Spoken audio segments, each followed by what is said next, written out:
Hello, everybody. Welcome to another daily dose of gaming news and all that good stuff. And as always, I also publish on Rumble and on Patreon for access support. Any kind of updates and such, I usually go about on Twitter X.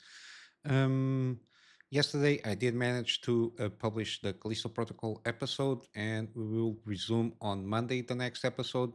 Trying to maintain around 3 episodes per week, any given series that I make at this moment in time. And as always, a reminder that I already have some completed gameplay series here on the main page of the channel. Let's go to the news. Not much happening. Just some interesting things here in terms of what we are now seeing in terms of leaks, especially in terms of the 50 series benchmark stuff there, mainly from the 5090, given that it is the main feature of the 50 series there. Interesting stuff here. Again, this is synthetic benchmark for all intents and purposes from Geekbench 6, the Vulkan, and the OpenCL thing here.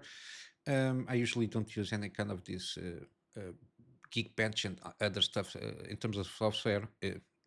It's not relevant for me, but it seems that we might start seeing at least some comparisons regarding the previous generation, even though, from my understanding, usually it's not the best way of going about things, especially between generations, because this synthetic benchmark can be leveraged in different ways depending on the GPU architecture. At least that's my perception. It's good to have a good comparison between, let's say, current generation, sorry.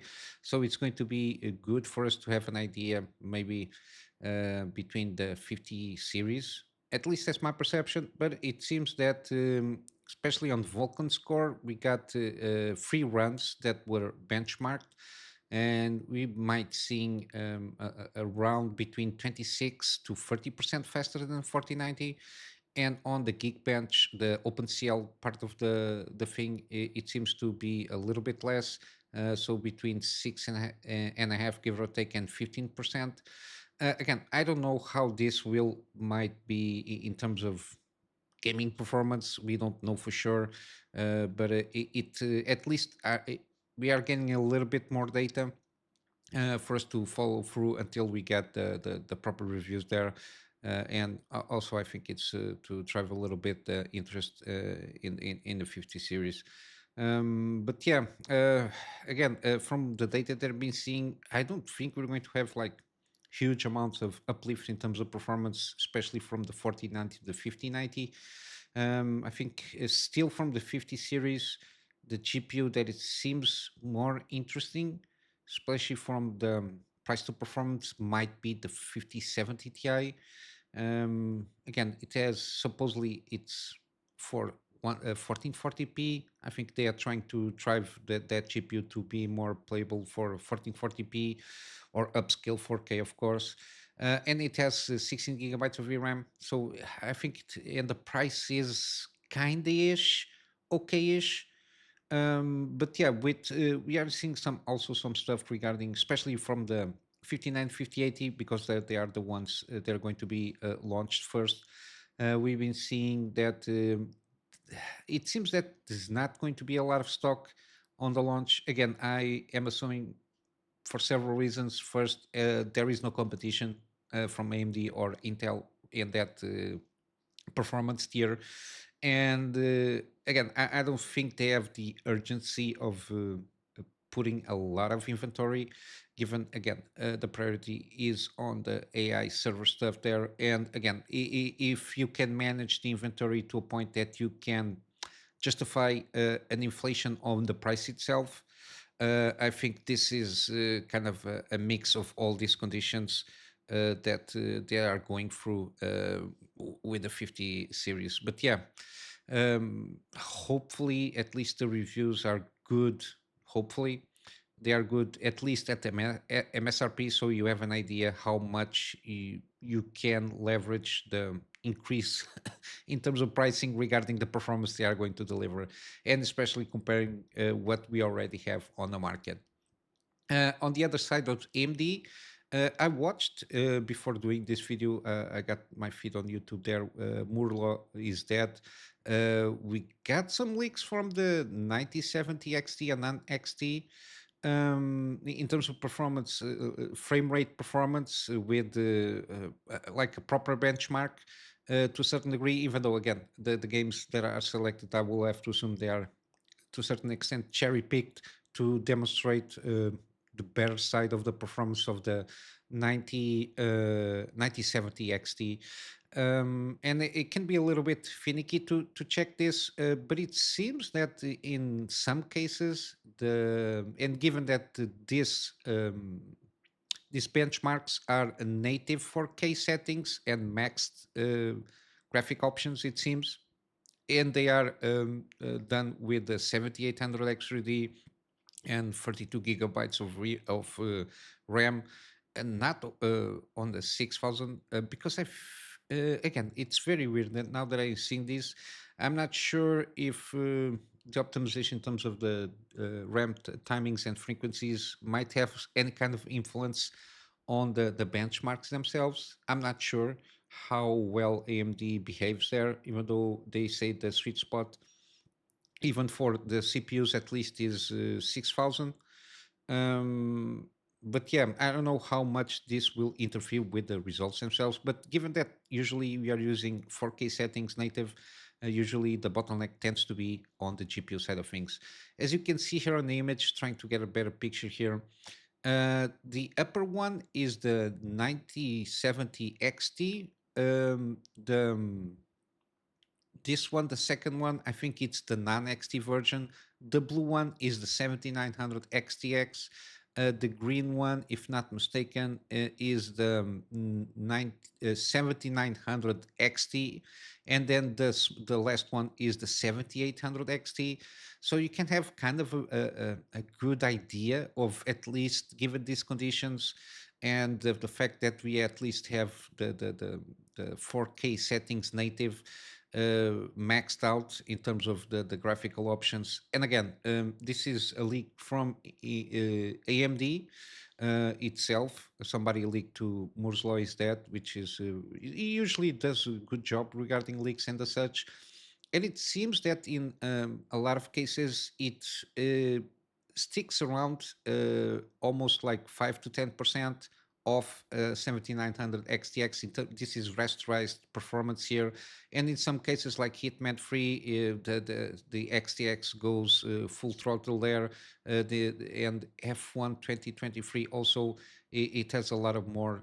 I will assume my head math around 20% lower than the XTX. And then in other cases, it stays around 5 to 10%, give or take. And yeah, it's very interesting if this is a proper benchmarks there, and if there is any kind of shenanigans, especially in terms of memory, that might take advantage of the 9070 XT kind of a thing, and even the non XT version, the RDNA 4. It's very interesting. It got some interesting results. It seems to be on par in most cases on this graph with the 7900 XT in terms of rasterized, which is very, very, very, very interesting. And if this is true, and again, we will need a better review sample. Usually, Hardware on Box goes about into at least an average of around 40 games, I think.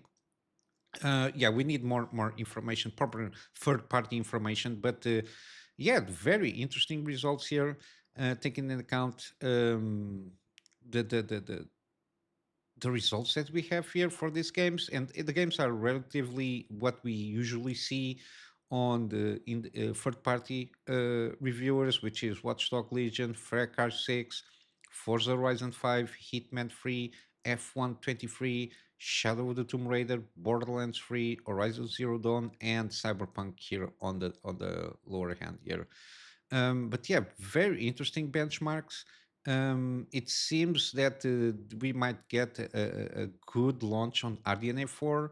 And here on the top are the ray tracing numbers.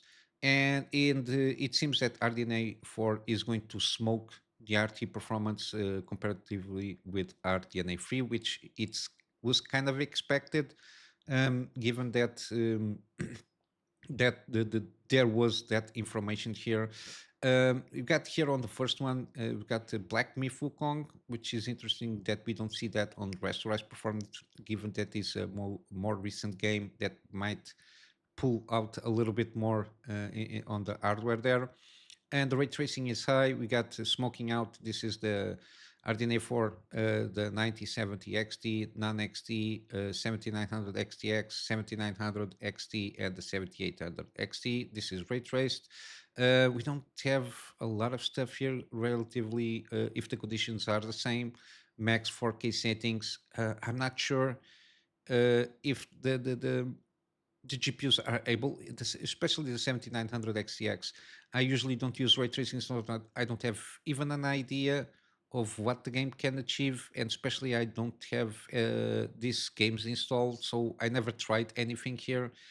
But yeah, it seems to at minimum equate to the 7900 XX in terms of ray tracing performance. And again, I think some differences here, especially on the Shadow of Tomb Raider, given that again, ray tracing also includes kind of rasterized performance to a certain degree, and the fact that here the 7900 XX does do a good job there. Yeah, it seems that we have an improvement regarding the ray tracing performance. Again, comparing to sorry, the compute units. Just a quick recap: compute units. The 9070 XT has 64 compute units, while the 7900 XTX has 96 compute units. So it seems and makes a little bit more sense here, seeing the marketing stuff here. Optimized compute units. It seems that this RDNA 4 with less compute units really does good job of leveraging that new architecture with RDNA 4. In terms of the AI computing, is more for ray tracing there. Same thing with here. I'm not sure in terms of ray traced compute units or whatever they might be called. How they are going to be, how many of them are on Navi 48 on the top end comparatively, for example, with the 7900 XTX. I just want a little bit more information regarding media quality here. If it is starting to get at the same level of the RTX GPUs there, maybe the encoding, decoding engines there. It's usually more for productivity work, like video editing and such. And I think to a certain degree also for recording games and streaming. If you have excellent encoding, decoding media engines, it does do a good job there. Yeah, we'll have to wait and see how this goes in terms of third-party information. But it seems that we are kind of getting a little bit of a better vision overall of what RDNA is trying to attempt here.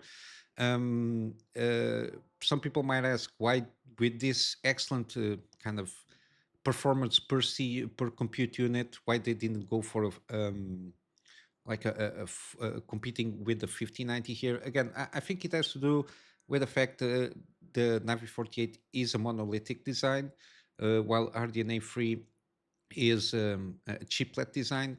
And I think for them to try to compete with RDNA on the higher end, for example, for a 58 or 5090, they had to go basically trying to find a way to meld those two big things there on the dice there. And I think that was the problem there on the engineering side of things, trying to get a way of connecting and take advantage of having, for example, two Navi 48 stuff there or something on those lines.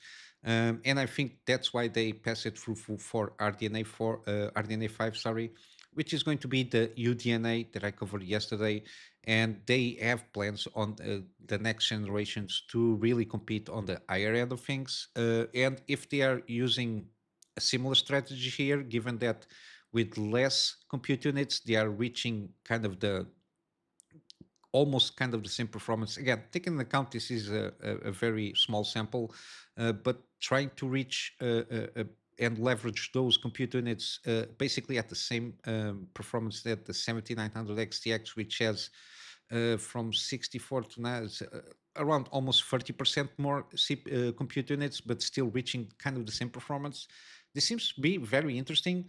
And regarding FSR4, again, it seems that what we saw, the videos, especially for from Hardware Unbox, and I think somebody in Digital Foundry also took a look at that station that has the Ratchet and Clank game, trying to compare between FSR 3.1 and FSR 4. Again, it seems that was a reason for them to put because it was not labeled FSR 4, it was labeled like a working progress kind of a thing. They put out a name there, and it seems that that preview of FSR4 was in a alpha stage, which indicates that the final release of FSR4 should be even better than that. Hopefully so. And it seems to be in line with the upscaling quality, more in line with upscaling quality with NVIDIA, which I think it might be the blow that they want to try and get around and justify people buying their own cards from AMD, if they at least on the upscaling side of things can manage and give a good quality on the upscaling technology there. The only thing is, at this moment on the launch, it will only support RDNA 4, but similarly, they are working to support also older generations, specifically RDNA 3. Um, and with that, there are some caveats on supporting older generations, which is features. Again, I will assume the features are about AM no sorry AFMF, so the frame generation stuff, and probably other things regarding, I don't know, the anti-lag thingy that they also have on AMD sides. I don't know how they are going to introduce or not features from FSR4 in older generations, but they are working at least for RDNA 3 and probably also for RDNA 2 hardware. Again, depends on a lot of the things that these older GPUs can leverage sorry on the side of things there. And then also a little bit here on the power consumption. It seems that even the 9070 XT is going to use around 304 watts. Again, I think the 7900 XTX usually has a power demand of around 350 watts, if not mistaken. At least mine have free PCI 8. I think it's around 350, give or take, depending on the workload, but it goes around there. And the fact that it consumes less power, but then again, it has less compute units. So I'm not sure in terms of price to performance to power consumption. I don't know how well it fares with the previous generation, but yeah, it consumes less. And I think the non XT of 9070 just 220 watts, given that it has it's not a huge variation there. The XT has 64 compute units, and the non XT 9070 has 56, which is sorry, I clicked the wrong button there. But yeah, it seems that even though it has like 10% less, it consumes a lot less power there, which I think it might be a good option for lower end, or if you have any concerns on power consumption. But yeah, I think we are getting a little bit of a better idea. I think they panicked mainly because of NVIDIA aggressive price, especially on the 5070. I will have to assume that the 9070 XT might be around between the 5070 and 5070 Ti. And because NVIDIA, and again, I think they saw that NVIDIA was going full throttle, trying to be as aggressive as they can with their price on the lineups there, and I think AMD panicked. I don't know why, or probably they couldn't present something that seemed that competitive with Nvidia's lineups, given in price to performance, something like that, or the technology itself. Like for example, FSR4, maybe they didn't have like confidence of the numbers there. But yeah, they should have done a better job, at least on the keynote, saying, okay, we have something cooking for everybody that's waiting for RDNA 4. We don't want to remove the spotlight of our RDNA 4 and the technology associated with RDNA 4, like FSR4, and we are preparing a dedicated showcase. The showcase will be around in 1 month or so. Uh, pay attention to when it comes out. We will announce soon, something like that, because it was just like swept under the rug to a certain degree, and people are a little bit confusing because even AIB partners were all in on trying to showcase the RDNA GPUs, and they basically were sideshowed because they cannot divulge basically any kind of information except for the 16 gigabytes of VRAM. But yeah, hopefully they will get around and launch an excellent product that at least can deliver some competition on the middle range around the what we can perceive what the upcoming 5070 Ti. If they can manage to deliver an excellent product at a very lower prices there. But yeah, it's something that we need to see in the upcoming future. Again, no official news regarding this dedicated presentation of RDNA 4. Hopefully, the sooner the better, so they can start removing a little bit of the hype train that people are going for the 50 series. Again, I'm not sure if the 50 series is going to be that huge of uplift in performance and value by itself, upgrading at least from the 40 series. It will be a decent upgrade if you're on the 20-ish, maybe around there, in some instances on the 30 series to upgrade your GPU for continuing with NVIDIA. But yeah, we'll need those third-party reviews and comprehensive reviews and checking if it is a good value for the product there. But yeah, in terms of hardware, this is what I got. In games, we got the first Berserker Khazan demo is out now, and some PC specs revealed here. Not much here on the PC specs. Again, they are only showing the recommended one, 1080p for 60 frames per second. Again, 2070 or a 5070 XT or even a 7050 is more. It's good enough to get around and play 1080p 60 with the high graphic options. Again, this is an Unreal Engine 4 game. It supports the all the upscalers and the such. I think you're not going to see a huge demand in terms of graphic options until you reach again 4K native max settings.